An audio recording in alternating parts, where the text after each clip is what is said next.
My name is Steph Briggs from Lido Interiors, and today I'm going to talk to you about styling your real Christmas tree like a professional. So the first thing to do once you've chosen your tree is to get it home, or get it delivered, obviously. And once you have it at home, the best thing to do is, while it's still outside, is to get your saw and chop about 2 to 3 inches off the bottom of the tree.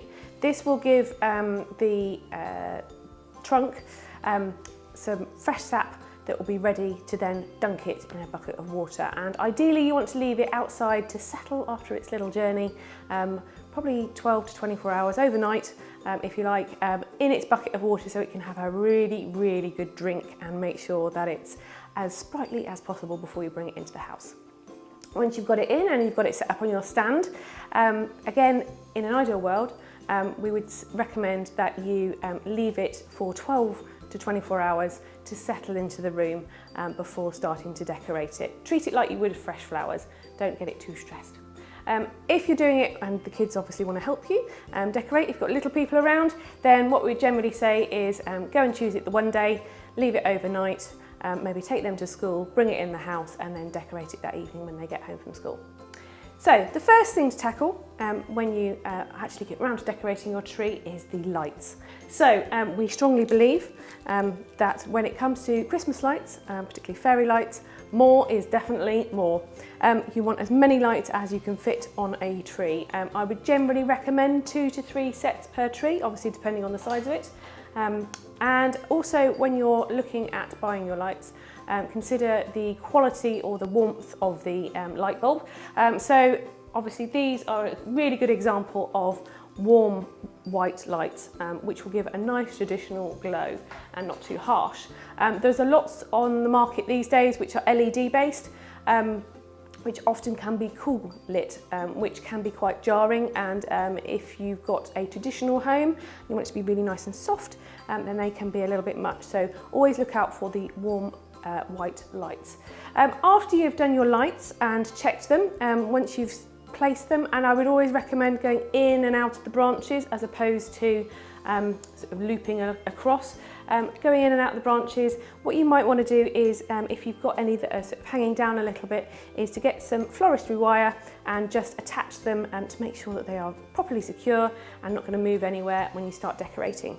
Floristry wire is your best friend when it comes to decorating a Christmas tree, and will really give it that professional touch.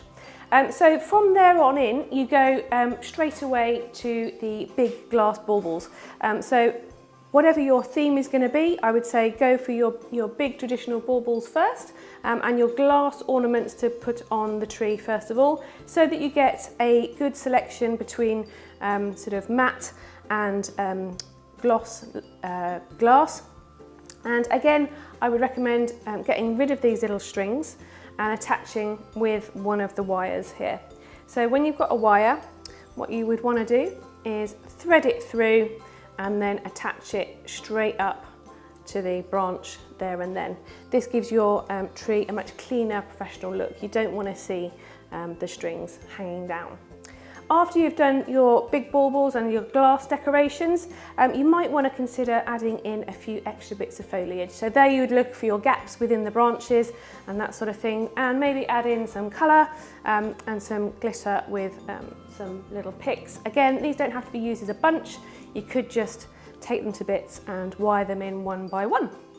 Again, when you're looking at decorations, consider where they're being placed. You never ideally want them above each other. You want them in 3s, 5s or 7s, and you want them going around the tree in a sort of helter-skelter pattern, if you like. After you've done that, it's then time to get onto your favourite decorations. So these are the ones that you've probably had for years and years, that you really love to bits, and it wouldn't be Christmas without them on your tree. So these are the little ones to put on the ends of the branches out towards for maximum impact on your tree, and these are the ones that you're going to see the most of, so make sure they're your favourites.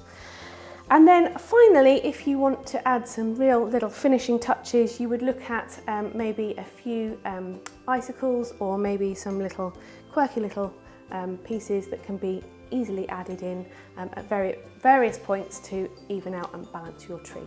So enjoy your tree decorating and have a very Merry Christmas. Thanks so much for watching. For more information, please do see our website, ladidar-andover.com, and don't forget to hit subscribe on YouTube.